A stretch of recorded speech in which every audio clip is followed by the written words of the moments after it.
اللہ پر بھروسہ کرو، بے شک توکل کرنے والے اللہ کو پیارے ہیں۔ اللہ نے یہ تو نہیں کہا کہ تم راستوں کی فکر کرو یا وسیلوں کا حساب رکھو۔ اللہ تو بس اتنا کہہ رہا ہے کہ ایک بار مجھ سے مانگ لیا ہے تو پھر اس کے ملنے کا پختہ یقین رکھو۔ تمہاری چاہت تم تک پہنچانے کی پلاننگ دنیا کے سب سے بڑے پلانر نے کی ہے، پھر تم کیوں پریشان ہو؟ بس ایک دفعہ اللہ کی بات مان کر دیکھو، بس ایک دفعہ اللہ پر توکل کر کے دیکھو، کیونکہ سب سے حیران کرنے والا معجزہ سب سے مایوسی والے لمحات میں ہی ہوتا ہے۔ جب دعائیں اور چاہتوں کا محافظ تمہارے ساتھ ہے تو منزل کی فکر کیسی؟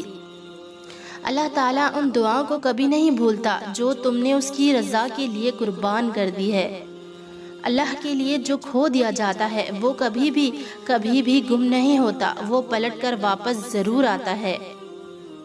تمہاری ادھوری دعاؤں کی قبولیت بن کر، تمہارے درد کا اجر بن کر، اللہ سے کی گئے تمہاری وفاؤں کا صلہ بن کر۔ اللہ پہ یقین رکھنے والوں کا وقت بدلتا نہیں، بدل دیا جاتا ہے۔ لے کر ہم سے امتحان وہ ہمیں بے حد سکون عطا کرتا ہے۔ وہ اپنے بندوں سے اتنی محبت کرتا ہے کہ ہمارے بہتر مانگنے پر ہمیں بہترین سے نواز دیتا ہے۔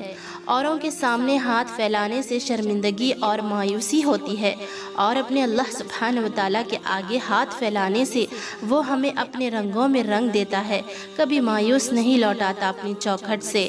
جن کو محبت ہے اللہ سے وہی صبر کرتے ہیں تاکہ وہ اپنی الجھی ہوئی زندگی کو سلجھا سکے۔ جو ان کو پسند ہے پھر وہ آزمائش بھی انہی سے لیتا ہے، اور آزمائش میں ڈالنے سے اس کو برداشت کرنے کی طاقت پہلے سے ہی دے دیتا ہے۔ آپ اپنے خواب حسین رکھو، لیکن ان خوابوں میں رضا صرف اپنے اللہ کی رکھو۔